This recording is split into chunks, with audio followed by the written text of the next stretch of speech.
Good morning મિત્રો. આજે આપણે આલ્કોહોલ ફિનોલ ઇથરનો જે વર્ગીકરણ જે ચાલુ હતું એમાં જ OH સમૂહ sp2 સંકૃત કાર્બન સાથે જોડાયેલ હોય તેવા સંયોજનોની અંદર કેવા કેવા પ્રકારો છે એના વિશેની આપણે માહિતી લેવાની છે. બરાબર, તો આ sp2 સંકૃત કાર્બન વાળા જે સંયોજનો છે એમાં વિનાઇલ અને એરાઇલ આવશે. પણ આની શરૂઆત કરતા પહેલા કાલનું એક થોડુંક નાનકડું રિવિઝન કરી નાખીએ. એટલે ક્લાસિફિકેશનનો મેં પાર્ટ 1 કાલે આપ્યો તો આજે તમે જે જુઓ છો એ ક્લાસિફિકેશનનો જ વર્ગીકરણનો પાર્ટ 2 છે. બરાબર છે, તો પેલા એ જોઈ લઈએ કે સૌથી પહેલા તમે આલ્કોહોલ સંયોજનનું વર્ગીકરણ જોયું. એમાં એક પ્રકાર એવો હતો કે ભાઈ મોનો ડાઈ ટ્રાઈ અને પોલીહેડ્રિક આલ્કોહોલ, એટલે કે બે આલ્કોહોલ સુધી હોય મોનો અને ડ્રાય કહેવાય. પછી બે થી વધી જાય OH તો એને આપણે પોલીહેડ્રિક આલ્કોહોલ પણ કહી શકતા હતા. દેન આફ્ટર બીજી ડેફિનેશનો હતી જેમાં પ્રાથમિક, દ્વિતીયક, તૃતીયક આલ્કોહોલ કોને કહેવાય એનું વર્ગીકરણ હતું. તો પ્રાથમિક આલ્કોહોલ કોને કહી શકાય એ મેં વાત કરી હતી. અને ખાસ આમાં sp3 સંકૃત સંયોજનો માટેની વાત હતી. તો શું હતું? OH સમૂહ ધરાવતો કાર્બન કે જે sp3 સંકરણ ધરાવે છે તે અન્ય એક જ આલ્કાઇલ સમૂહ સાથે જોડાયેલ હોય. જો આવું એક જ આલ્કાઇલ સમૂહ સાથે જોડાયેલો હોય ને તો એને પ્રાથમિક આલ્કોહોલ કહેશું આપણે. બરાબર છે. બે આલ્કાઇલ સમૂહ સાથે હશે તો દ્વિતીયક આલ્કોહોલ, અને ત્રણ આલ્કાઇલ સમૂહ સાથે હશે તો એને શું કહેશું આપણે? તૃતીયક આલ્કોહોલ. બરાબર છે. આ પ્રાથમિક, દ્વિતીયક, તૃતીયક આલ્કોહોલનું સાદું વર્ગીકરણ હતું. પછી એલાઇલિક એલાઇડ, આ ખાસ ડેફિનેશનો જે તમારે જોવાની છે એ બહુ ઈઝી વર્ડની અંદર આપેલી છે. ડેફિનેશન કે પૂછાતી નથી, માત્ર ઓળખ પૂછાય છે, જે આજના લેક્ચરમાં આપણે લખાણ સંબંધિત પ્રશ્નમાં પણ જોશું જ. મેં શું કીધું એમાં કે ભાઈ OH સમૂહ ધરાવતો કાર્બન કે જે sp3 સંકરણ ધરાવે છે તે દ્વિબંધ ધરાવતા કાર્બન સાથે જોડાયેલો હોય તો એને શું કહેશું આપણે? Allylic alcohol. એટલે OH સમૂહ ધરાવતો કાર્બન sp3 સંકરણ ધરાવે છે તે દ્વિબંધ ધરાવતા સંયોજન સાથે જોડાયેલો હોય તેને આપણે શું કહેશું? Allylic alcohol. તો આલ્ફા કાર્બન sp3 કાર્બન હોવો જોઈએ, sp3 સંકરણ ધરાવતો હોવો જોઈએ, અને બીટા કાર્બન છે એમાં દ્વિબંધ હોવો જોઈએ. બરાબર, આ એક કન્ડિશન મેં અહીંયા આપેલી છે. દેન આફ્ટર બીજા એક્ઝામ્પલ પણ આપેલા હતા. આ મોસ્ટ ઇમ્પોર્ટન્ટ છે, MCQ માં ઘણી વખત પૂછાયેલું પણ છે. બેન્ઝાઇલિક આલ્કોહોલ કોને કહેવાય? તો OH સમૂહ ધરાવતો કાર્બન કે જે sp3 સંકરણ ધરાવે છે તે બેન્ઝીન ચક્ર સાથે સીધો જ કનેક્ટેડ હોય તો એને આપણે શું કહીએ? આ કાર્બન કનેક્ટ હોવો જોઈએ, એરાઇલ નહીં, સોરી OH સમૂહ નહીં. કાર્બન સીધો જો કનેક્ટ હોય તો એક શું કહેશું? Benzylic alcohol. બરાબર છે. એટલે અહીંયા બેન્ઝાઇલ આલ્કોહોલ, આ પેલું જ એક્ઝામ્પલ એનું છે બેન્ઝાઇલ આલ્કોહોલનું. બાકી આયુપેક નેમ તમને આવડે છે. 1 ફિનાઇલ એક જ કાર્બન છે એટલે મિથેન 1 ઓલ, 1 ફિનાઇલ મિથેનોલ એવું પણ કહી શકાય.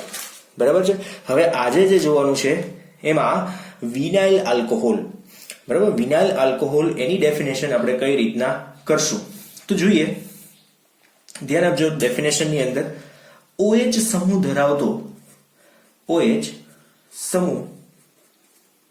ધરાવતો કાર્બન કે જે sp2 સંકરણ ધરાવે છે અને અન્ય કાર્બન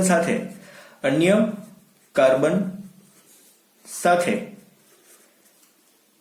તે દ્વિબંધથી જોડાયેલ હોય તો બનતા સંયોજનને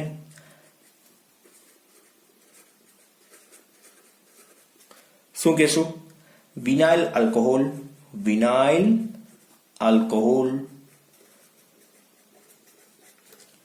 આપણું એક્ઝામ્પલ કઈ રીતનું રહેશે આની અંદર? આ ડેફિનેશનો મેં આપણા શબ્દોની અંદર બનાવેલી છે, ઈઝી શબ્દની અંદર. બરાબર છે. અને આ કોઈ પર્ટિક્યુલર એવી એઝ અ ક્વેશ્ચન નહીં પૂછાય, એટલા માટે સમજવું જરૂરી છે કે OH સમૂહ ધરાવતો કાર્બન. બરાબર છે. હવે એનું સંકરણ આપણને ઓલરેડી કહી દીધું છે. કેવું સંકરણ હોવું જોઈએ મિત્રો? અહીંયા sp2 હોવું જોઈએ. sp2 સંકૃત હોય ઇટ મીન્સ કે એ અન્ય કાર્બન સાથે કયા બંધથી જોડાયેલ હોવો જોઈએ? દ્વિબંધથી તો જોડાયેલો હોવો જોઈએ જ. બરાબર છે. પછી અહીંયા દ્વિબંધથી કનેક્ટ હોય એટલે આપણે CH2 જ કરવો પડે, કેમ કે કાર્બનની બે સંયોજકતા તો દ્વિબંધમાં જતી રહી, બાકીના બે હાઇડ્રોજન વધે. તો અહીંયા ઉપર વધારાનું કોણ હશે? તો તો એક હાઇડ્રોજન વધે. ઇટ મીન્સ OH સમૂહ ધરાવતો કાર્બન sp2 સંકૃત થઈ ગયો અને તે અન્ય કાર્બન સાથે કેટલા બંધથી જોડાયેલો છે? દ્વિબંધથી જોડાયેલો છે. અને આમાં જ બીજી વાત જો કહીએ ને તો કે આલ્ફા કાર્બન sp2 સંકરણ ધરાવતો હોય, આલ્ફા કાર્બન sp2 સંકરણ ધરાવતો હોય ને તો તમે એમ કહી શકશો કે આ વિનાઇલ આલ્કોહોલ છે. આના એક્સ્ટ્રા એક્ઝામ્પલ્સની જો વાત કરીએ, જુદા જુદા એક્ઝામ્પલ જો બીજા આપણે જોઈએ તો સહી મેચ જોજો. OH સમૂહ ધરાવતો કાર્બન CH, બરાબર છે. પછી એ દ્વિબંધથી અન્ય એક કાર્બન સાથે કનેક્ટેડ છે. હવે એ આ રીતના પણ બીજી રીતે કનેક્ટેડ છે બીજા સાથે, તો આ પણ કેવો થશે? એલાઇલિક. શું કામ? વિનાઇલિક. શું કામ? એને કેમ કે આલ્ફા કાર્બન છે એ દ્વિબંધથી કનેક્ટેડ છે, તો આ વિનાઇલ આલ્કોહોલ છે. બરાબર છે, પેલું એક્ઝામ્પલ. બીજું એક્ઝામ્પલ આપણે એરાઇલ વાળું, એરાઇલ ને પણ બેન્ઝીન ચક્ર વાળું લઈએ. બેન્ઝીન પણ નહીં, આપણે હું તમને કહું છું સાયક્લિક રિંગ. OH છે, બરાબર. એ એક કાર્બન સાથે કનેક્ટેડ છે અને એ કાર્બન આપણે આ રીતના બતાવી દઈએ, સાયક્લિક રિંગ બતાવી દઉં.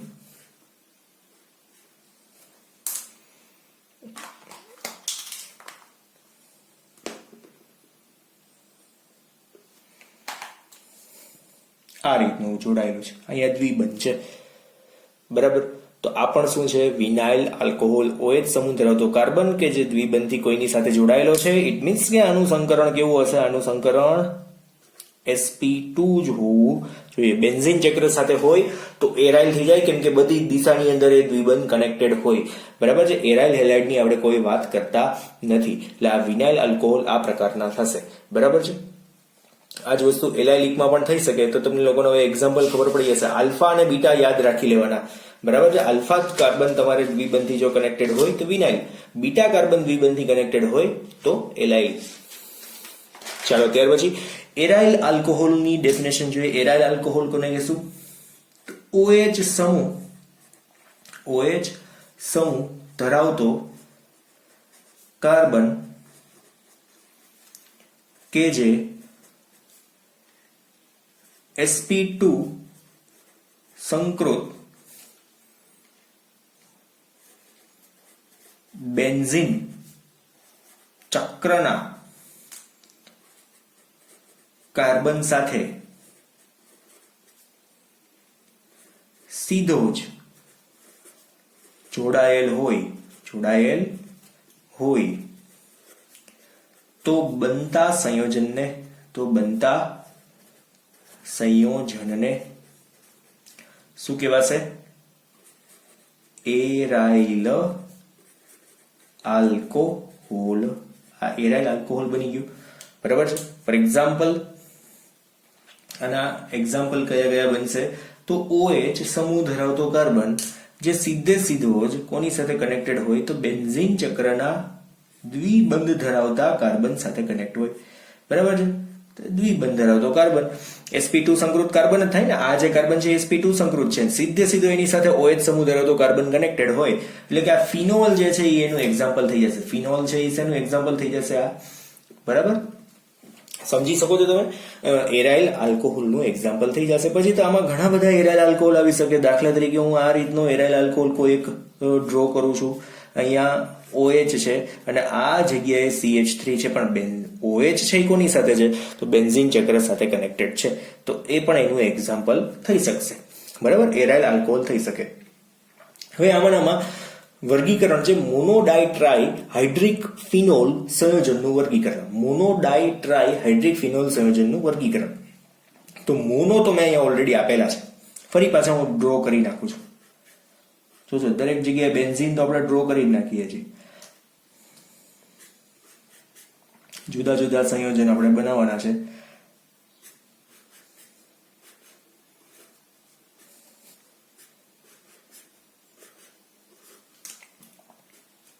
બરાબર, જો અહીંયા દાખલા તરીકે આપણી પાસે એક OH છે, આમાં પણ એક OH છે, અહીંયા એક OH છે અને બીજો પણ OH છે. પછી આમાં દાખલા તરીકે અહીંયા OH છે, એક OH અહીંયા છે અને એક OH અહીંયા પણ છે. બરાબર, કનેક્ટેડ છે. તો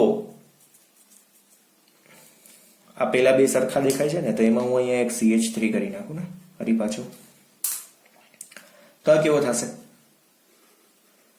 મોનો હાઇડ્રિક. આમાં પણ એક જ OH છે તો શું આવશે? મોનો હાઇડ્રિક.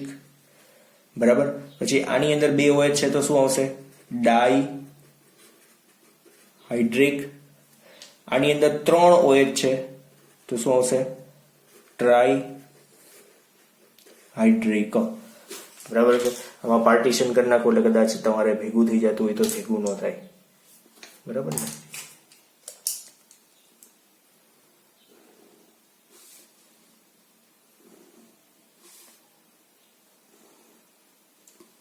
ચાર છે. બરાબર છે. મોનોહાઇડ્રિક, ડાયહાઇડ્રિક અને ટ્રાઇહાઇડ્રિક OH સમૂહની સંખ્યા તમારે કાઉન્ટ કરતી જવાની છે. બહુ સહેલું છે વર્ગીકરણ. તો હવે આના પછીનો જે છે ઈથર માટેનું, તમે ઈથર અમે બધા ફર્મા બનાવી જ રાખ્યા છે. એનું કારણ છે મને ખબર હતી કે આટલામાં પૂરું થઈ જશે એટલે બાકી ન બનાવાય. બરાબર. આ તો બેઠું ખબર હતી કે આ રીતના પૂરું થઈ જશે એટલે મેં બનાવ્યું છે. ચલો, તો ઈથર સંયોજનની અંદર સાદા ઈથર અને એમાં મિશ્રિત ઈથર બે પ્રકાર આવશે. તો બંનેની ડેફિનેશન જોયો. ચલો, શું છે? ઈથર સંયોજનોમાં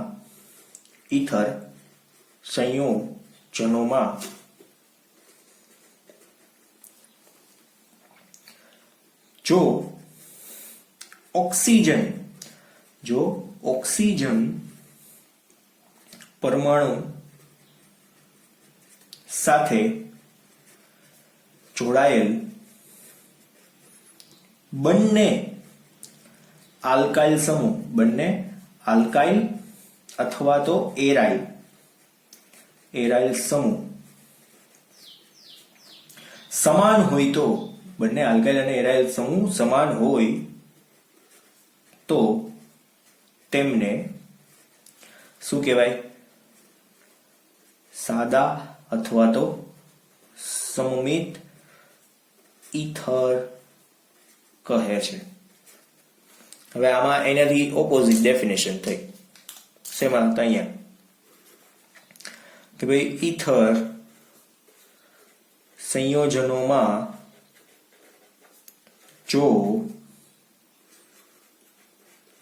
ઓક્સિજન પરમાણુ સાથે જોડાયેલા બંને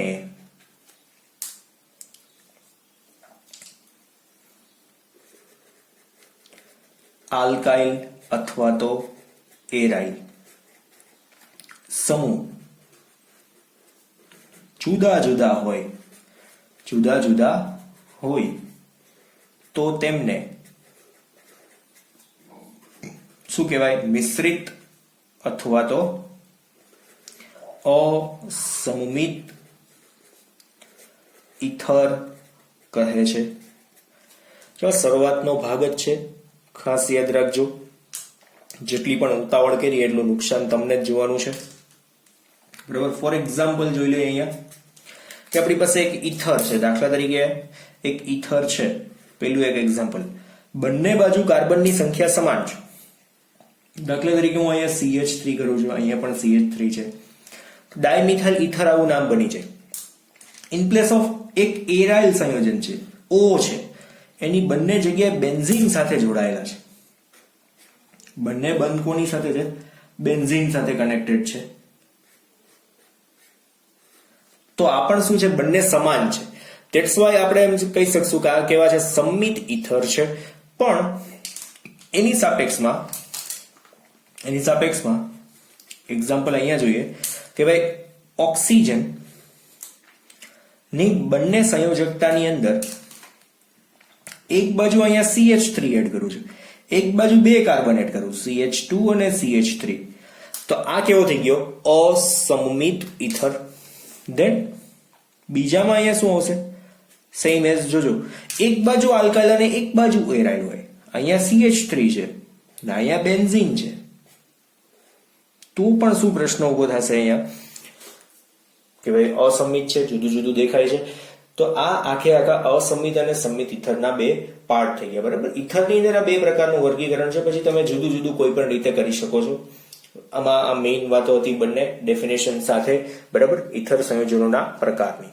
ચાલો ત્યાર પછી હવે લખાણ શબ્દિક પ્રશ્ન છે એ એક જોઈ લે, પછી આજનો દિવસનો પોર્શન અહીંયા જ પૂરો કરશું. નામકરણ જે છે એ આખું અલગ લેક્ચરથી આપણે સ્ટાર્ટ કરવું છે.